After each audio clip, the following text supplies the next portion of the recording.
I'm Joey Parr with GeekTyrant.com, and joining me is Billy Fisher. We are here at CinemaCon 2022, and we just got out of the Sony Presentation, where Phil Lord and Chris Miller, the producers of the Spider-Verse animated films, came out and showed us 15 minutes of Spider-Man across the Spider-Verse.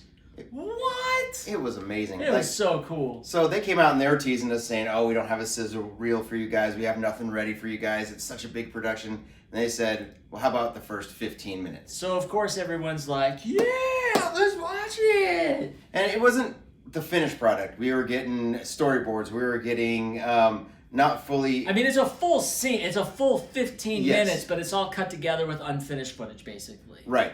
And it starts off with a bang. It starts off awesome. Before we get into that, though, this movie is going to be ginormous. There are 1,000 people working on this film. They say it is the biggest animated film ever produced with the biggest production crew ever. That's like insane. Ever. On top of that, in the first film, Spider-Man Into the Spider-Verse, there were only 40 characters that were featured in this movie. This movie, the sequel is going to have 240 characters. 240 characters. That's a lot, and it's insane. Just in the first 15 minutes that we saw, it was already action-packed with characters that we didn't even imagine were going to be in the film. And on top of that, you ready for this? 6 universes are going to be featured in the story. They are going to take this thing through 6 universes within the Spider-Verse. What? Sweet. Yeah, it's insane. And it's funny how they're doing it because even the universes are starting to mix, so they're seeing characters that they thought they knew, but in a whole different way. It's crazy. As for the 15 minutes of footage that we saw, it starts off with Gwen Stacy. I mean, this is like the main focus of most of the start of this film.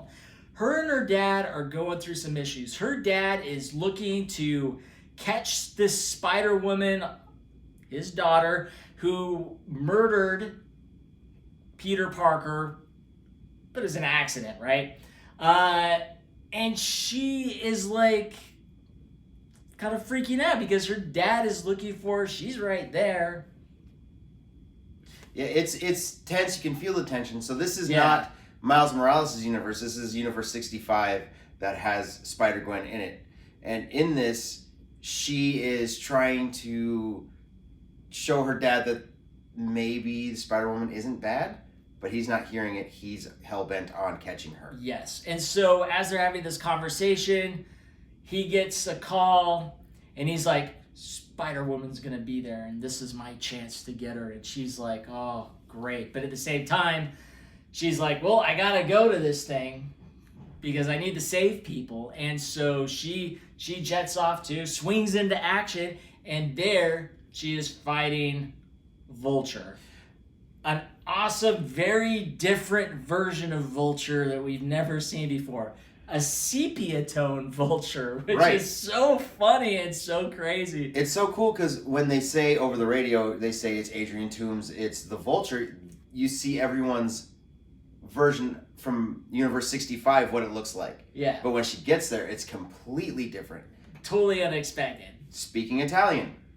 Sepia tone, no joke. Straight up sepia tone. There's jokes in there like Leonardo da Vinci jokes from his sketches and stuff like that, because that's kind of what they made him look like, and I loved the design. It's very different design for Vulture. But they get into action, and they are fighting each other, and at one point, he gets the best of her. He's on top of her, and he's got these razor-sharp claws that just bust out of his hand, and he's like on the verge of just slashing her face up when all of a sudden, 2 bright red spiderwebs grab his hand right before he slices her, and through a portal comes Spider-Man 2099. What?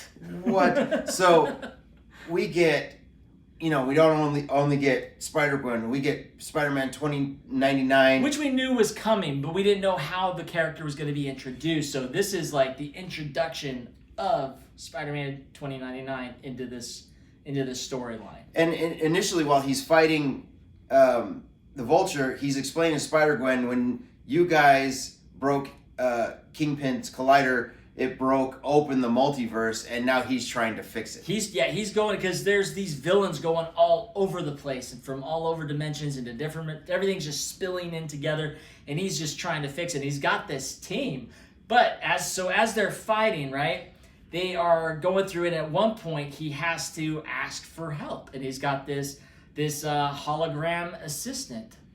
Yep, her name is Lila. He calls her up and says, "I need help," or "I need her to show up." And she says, "Just say it." And he said, "Call for backup." And then all of a sudden, the other Spider-Woman, Jessica Drew, comes out of the portal into action on a motorcycle, 5 months pregnant.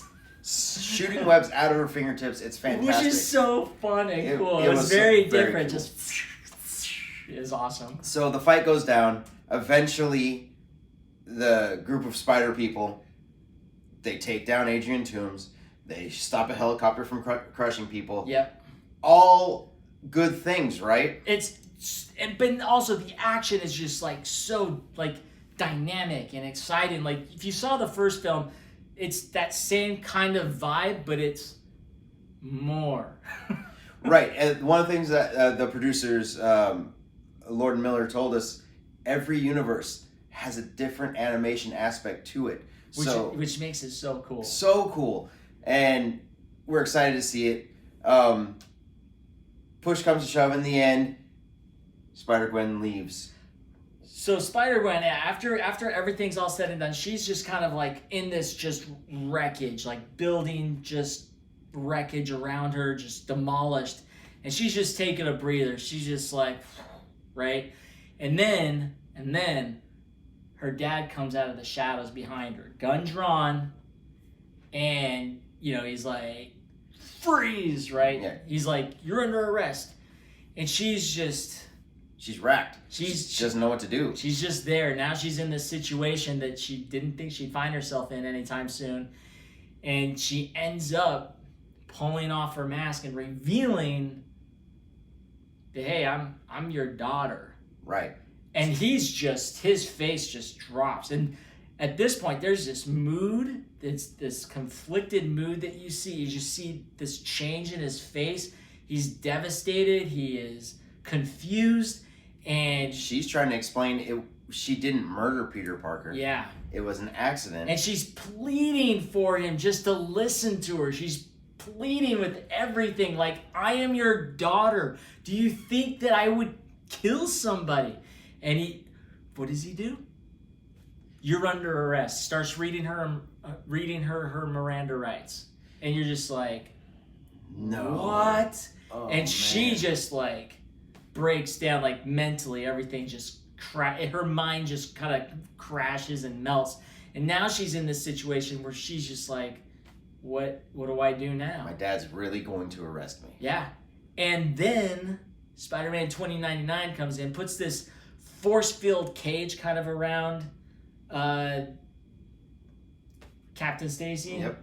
And she can't do anything, and there's this whole back and forth banter between Gwen, Jessica Drew, Spider-Man 2099, where it's like, hey, she should be on the team, and Spider-Man 2099 is like, no, I don't want to be a babysitter kind of thing. Spider-Man 2099 like sees the situation she's in, and he ends up giving her this temporal wrist device that helps open these portals to these other dimensions, and basically like invites her to join this team that he's put together to help save all of this stuff. And the scene leaves her looking at it and just kind of contemplating on what decision she's gonna make. Obviously, we kind of have this idea that, hey, I'm joining this team because I'm not gonna let my dad arrest me right now. I need to prove myself that I am innocent. And so I think she basically what she does. And then as she is looking at it, the footage cuts to Brooklyn in Miles Morales' universe.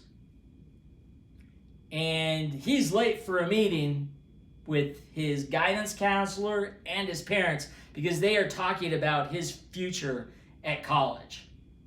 Still, no one knows that he's Spider-Man, you know, but he's still getting good grades. He's still doing a good job. Yeah. But they freak out when he gets a B in Spanish. They're like, what? His mom just like flips out over the B in Spanish. And he's got A's in everything else, right? And finds out he's missed 6 classes. Yeah. So we know he's in trouble. So it's just their conversation of him, what his future will look like, what he wants to do, which he wants to basically find other dimensions, other universes. Well, he wants to go to Columbia University so he can study dark matter and do all kinds of stuff. That's right. Kind of where his interest lies, is the dark matter aspect of things and how interdimensional things work, and that's where their top scientists are. And his mom once again freaks out at that because Columbia University is way too far away from Brooklyn. It's in Manhattan. She doesn't want him going from Brooklyn to Manhattan. It's too far from mom. But like in all classic Spider-Man styles, something happens where Spider-Man has to take off. Yeah. And his dad has to take off because something obviously is happening and they both need to be at this place to save the day. And then it cuts to black. No, it doesn't cut to black. Oh, no. No, don't you remember what happened when the counselor said to her at the end? She says, you know your son's lying to you. Ah, yes. Yes. Well, she first goes, my husband? No, your son is lying to you. Yes. And just kind of look at each other and that's where it cuts to black. But, I mean, the footage we saw, there's a lot of fun back and forth banter between the characters with the scene between Miles Morales and his parents and the counselor. There's this great dynamic, this family dynamic thing going on that you just really are reintroduced back with these characters and where they are in their lives, and it's just fun to get put back in the middle of their story and see where things have gone since we last saw them. Right. But the footage was freaking incredible. It was nice. It was really good to see. It was exciting to see that they're just going straight into the next 2 movies. So we're going to get Across the Spider-Verse. Yep. And then we're going to get Beyond the Spider-Verse. So as opposed to part 1 and part 2, they both have their own individual names, so they're going to be individual stories. I'm really excited for what they're going to do with that. It's going to be awesome. I cannot wait to watch these movies. This first 15 minutes was such a great tease, and now I just want to watch everything now. I don't want to wait. Yeah. I'm done waiting. Just release it already, even though it's not finished. We're going to get Across the Spider-Verse June 2nd, 2023, and then we're going to get Beyond the Spider-Verse March 29th, 2024. Yep. But we're here at CinemaCon all week. We got lots of presentations. We're going to be seeing lots of footage. We got some movies that we're going to end up seeing. We're going to bring you whatever we can, so keep watching. We're going to be posting these daily over the next week. So thanks for watching, and we will see you later.